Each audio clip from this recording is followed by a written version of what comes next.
Oh, bonjour amateurs de comédie française et bienvenue pour un nouveau guide d'après-séance sur Je te veux, moi non plus, sorti sur Amazon Prime Video. Et croyez-moi que je n'en voulais pas de ce film et je n'en veux toujours pas. Alors j'ai vu ce film-là parce qu'il n'y avait pas grand-chose à se mettre sous la dent et que bon, on risque d'avoir une année un peu compliquée en matière de films, que ce soit aussi en matière de jeux vidéo. Donc je me suis dit, allez, on sait jamais, peut-être que je vais rire. Malheureusement, j'avais oublié pourquoi je fuyais les comédies françaises, c'est que c'est toujours sur des clichés, il n'y a que des clichés. Le scénario tient sur une feuille de PQ, c'est écrit par une enfant, c'est pas possible à quel point c'est catastrophique. Tu vois dès les premières secondes qu'est-ce qui va se passer pendant tout le film. Je n'ai pas vraiment ri. Attention, ce n'est pas une merde monumentale non plus, hein, mais sans déconner, on n'y arrive pas, hein, on s'en sort pas. Hein. Nous les Français, on tourne en boucle, c'est toujours le même type d'humour, c'est toujours le même type de scénario. Donc au bout d'un moment, c'est lassant et je m'attendais au moins un peu à sourire. Alors oui, il y a un ou deux passages qui est drôle, mais après c'est une torture. Vraiment, ça a été très laborieux parce que il y a beaucoup de passages où, histoire de d'étirer un petit peu le film, parce que très clairement, ils essayent de l'étirer au maximum. Il y a plusieurs passages où on va juste entendre une musique dégueulasse. Il y a plusieurs musiques hein, françaises, etc., qui ont été choisies pour essayer de nous faire vivre des moments incroyables. À un moment, on va voir le personnage principal et son meilleur ami à la plage, et pendant qu'ils se baignent et qu'ils essayent de surfer, enfin en tout cas qu'elle essaye d'apprendre de surfer, ben, y a une musique, ça va durer plusieurs minutes. Et il y a plein de passages comme ça dans le film, histoire d'étirer, parce qu'en gros, grosso merdo, si on enlève tous ces passages inutiles, le film peut facilement faire 40-50 minutes. Et encore, je suis généreux. Donc ils ont rien trouvé de mieux que de mettre ces passages-là pour étirer. Parce que vraiment, il ne se passe rien dans ce film. C'est d'un chiant, parce que le scénario, bah, il n'est pas développé. Et en même temps, quand c'est écrit d'une manière médiocre, bah, ça peut donner qu'un film qui n'a pas d'intérêt, il n'y a pas de péripéties, et les seules péripéties qu'on va voir, ou en tout cas subir, durent une minute à tout péter, mais il faut arriver à étirer ça d'une manière bah, comme ça, avec de la musique, avec des passages où, par exemple, ben, on va voir de la danse.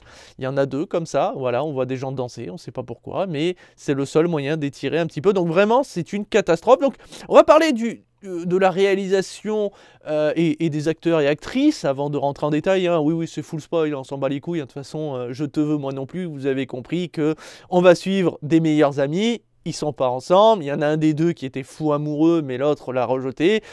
Vous vous doutez bien comment ça va se finir à la fin, hein, c'est sans surprise. Donc, le réalisateur, ce n'est autre que Rodolphe Loga, donc je ne connais pas sa filmographie, donc je ne vais pas en parler, mais il serait accompagné aussi de Inès Rey.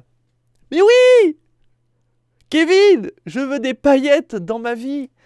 La meuf qui a cartonné grâce à ça, qui a été invitée au Marrakech du Rire, qui n'a fait rire personne, et qui se retrouve à la réalisation d'un film. Alors, quand je dis à la réalisation, je ne sais pas trop ce qu'elle a fait vraiment. Je pense qu'elle a surtout soit écrit le scénario, ce qui serait pas étonnant vu l'écriture de ses sketchs, ou alors elle a collé son œil à la caméra en mode ah c'est sympa, hein, c'est beau, hein. Ben voilà.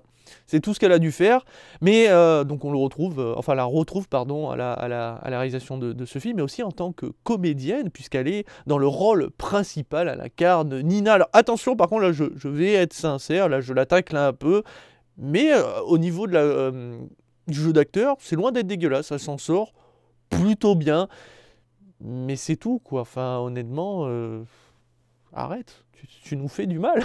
Tu nous fais du mal. Non, mais vraiment, elle s'en sort plutôt bien. Elle arrive à nous faire. Voilà quoi, sans plus. On a Kevin Debonne qui incarne Dylan dans le rôle principal masculin, donc le meilleur ami de Nina, celui qui est amoureux depuis longtemps, mais que Nina, en mode non, non, on est Camille, j'envisage rien avec toi, mais que les choses vont changer. On a Pauline Clément qui incarne un cliché, un surpatte, un cliché vivant, donc Lulu, qui fait partie de la bande de meilleurs amis de Nina. Et elle, c'est la geek, hein, celle qui fait de la randonnée, celle qui est extrêmement introvertie, qui est tout simplement la tête de turc de sa bande d'amis, hein, puisqu'il faut toujours quelqu'un dont on peut se moquer allègrement et dont elle ne comprend pas les moqueries et apparemment elle n'est pas affectée alors qu'elle se fait quand même sacrément tacler, mais ça la dérange pas parce que bah, c'est ses meilleures amies donc elle s'en bat les couilles, elle fait partie d'une bande après tout. Voilà, donc c'est le cliché vivant. On a Laurine Perret qui incarne Chacal. Ouais, c'est le nom. Ouais, elle s'appelle Chacal. Donc pour ceux qui ne savent pas, c'est une humoriste à la base qui a 37 ans, si je dis pas de conneries, et qui en a de visage au moins 50 voire 60 facile. Vraiment la pauvre, à chaque fois que je la regarde, je me dis putain, elle a 30 balais elle. C'est pas possible, il y a un problème. Et dans le film, ça passe encore plus chelou parce que je me dis que la bande d'amis doit avoir dans la vingtaine, presque 30, mais pas plus. Sauf que quand tu vois Laurine Perret, tu te dis, mais on dirait une vieille au milieu de jeunes. Ça fait chelou. Bref, elle ne fait pas rire, là non plus, parce qu'elle incarne le cliché de la meuf qui se prend pour une bombasse, donc elle est extravertie, qui draguerait tout ce qui bouge, et quand elle drague, bah, c'est là où ça doit nous faire, parce qu'à un moment elle est sur la plage, et elle voit un beau mec qui est là en train de sucer sa pompote, ouais, parce que c'est malsain, il suce une pompote là en mode, tout en la matant en mode, il a faim quoi, et elle est là en train de montrer son cul en mode, tiens, t'as vu mon petit cul, et voilà, bon bref, ça fait rire que les comédiens sur le tournage, comme j'ai dit, mais bon voilà, donc j'ai rien à dire de plus, c'est une humoriste qui a une voix qui... Je n'y arrive pas. Sa voix, dès que je l'entends, que ça soit pendant ses sketchs ou que ça soit dans le film, je n'y arrive clairement pas avec sa voix. Mais bon, voilà. On a Anthony Sonigo, on a Constance Labbé qui incarne Cassandra, qui va être la fauteuse de troubles. Celle qui va montrer à Nina que son meilleur ami Dylan est peut-être l'élu de son cœur. Et qu'il faudrait qu'elle envisage plus, sauf que...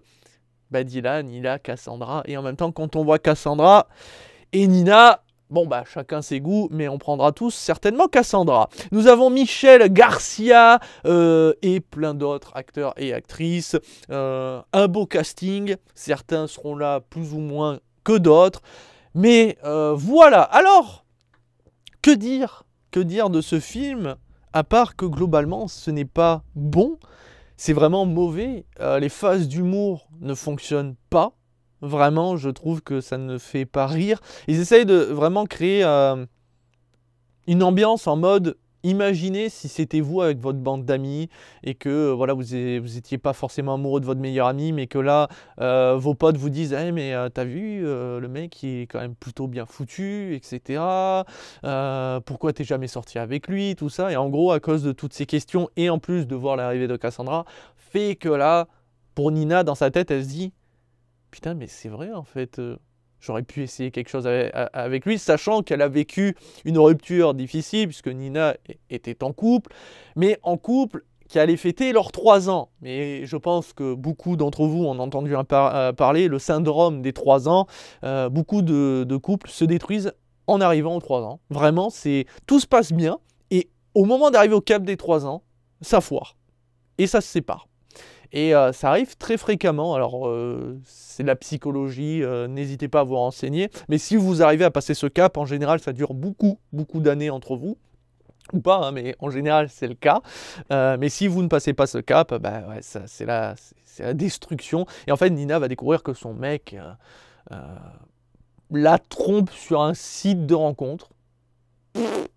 Aucune explication, enfin bon voilà, on va pas trop développer la relation qu'a eu Nina et son ex, pour le coup, il y a aucune, voilà, c'est juste un prétexte, c'est juste une petite péripétie pour dire que voilà, Nina se retrouve célibataire, elle va passer des vacances chez son meilleur ami, qui a toujours été amoureux d'elle, mais à chaque fois elle le remballait, au point que même encore, il continue à la draguer en mode tu sais que je suis toujours l'homme de ta vie, je t'attends, hein, n'oublie pas, regarde, t'as un mannequin alors que ton ex c'était un... Bon bref, c'était autre chose. Donc bon, allez, t'as de la marchandise quoi. Sauf qu'elle est toujours en train de le repousser. Sauf que à cause de cette séparation, à cause un petit peu de ses meilleurs amis et aussi de Cassandra, eh bien elle va changer son point de vue et elle va commencer à vouloir sortir un peu avec lui.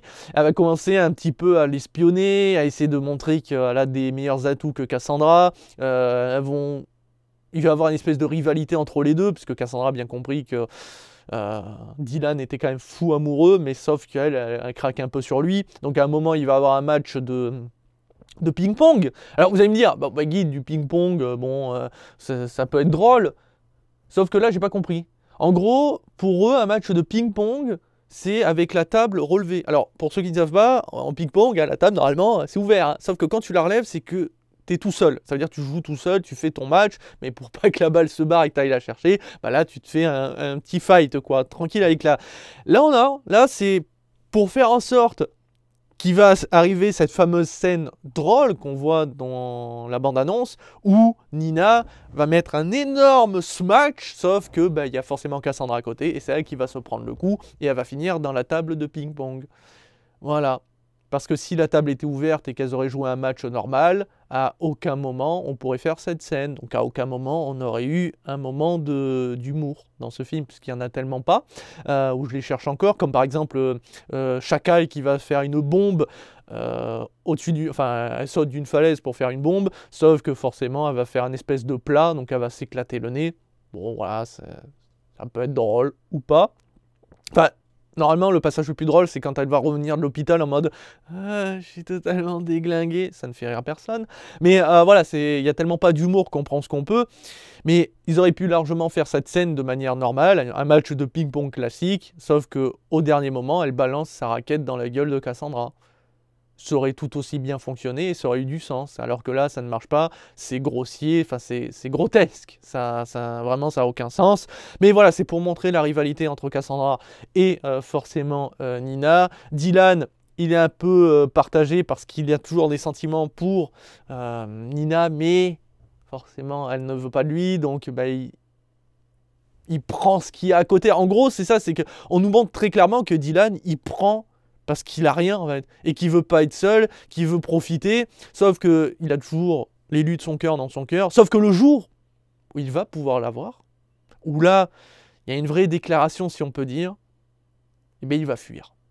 Et oui, parce que c'est ça qui est beau, c'est que la relation va enfin se créer entre les deux, suite à certaines choses, et ils vont enfin se mettre ensemble, sauf qu'au moment de se mettre ensemble, bah, Nina va devoir repartir pour son travail, puisqu'elle a enfin son emploi, sauf que bah, Dylan le prend mal, et il se dit, bah, attends, si tu m'aimes et tout, tu devrais rester, alors que bon, elle a un super taf, voilà, et bien du coup, maintenant qu'il est avec elle, mais qu'elle va repartir, mais ils vont rester ensemble, et bien il reparle à Cassandra.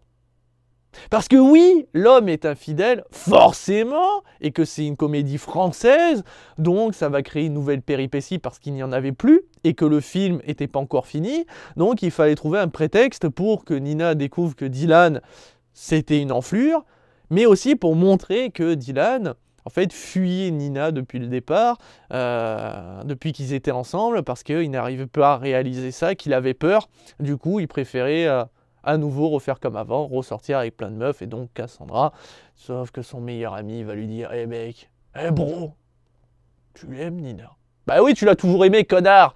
Donc fonce, va la chercher, et va nous redonner une scène similaire à ce qu'on a vu au début du film, où Nina était rentrée dans une audience du tribunal, normal, hein, elle est rentrée comme ça alors que normalement c'est gardé, etc. Mais bon, elle est rentrée dans le tribunal en mode faire une scène à son ex en lui disant ouais, t'es allé sur un site de rencontre, blablabla, en disant à tout le monde ouais, il montre sa queue, etc. Bon, bref, une scène qui était supposée faire rire mais qui n'est pas drôle.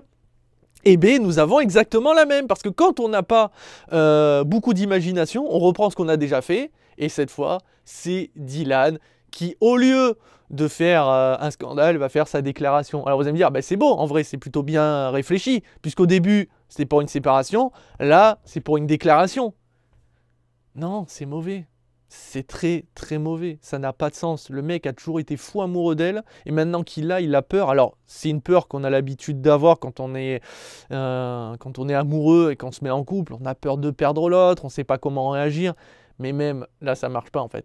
Ça marche vraiment pas, ça a été forcé. C'est vraiment, cette scène est forcée, du coup, bah, cette déclaration ne marche clairement pas. Mais bon, du coup, voilà, ils se remettent ensemble, et ils vécurent heureux, vont se marier.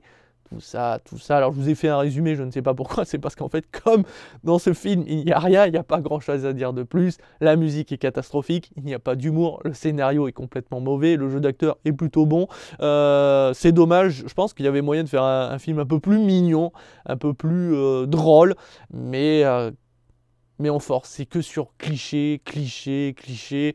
On ne sourit pas spécialement. C'est pas une merde monumentale, c'est pas l'un des pires films français que j'aurais vu dans ma vie. C'est un film que j'invite à regarder si vraiment vous savez pas quoi faire et que vous aimez l'humour de Inès Reg à la base. Pourquoi pas, elle saura vous faire sourire, parce que je pense que c'est le personnage qui fait le plus sourire dans sa dégaine, dans sa manière de parler, mais sans plus. Voilà, honnêtement, c'est pas une des meilleures comédies, je m'attendais quand même au moins à plus rire, mais bon, c'est un film français. Donc je vais lui donner la très bonne note de 1 étoile sur 5, c'est un film que je ne reverrai jamais.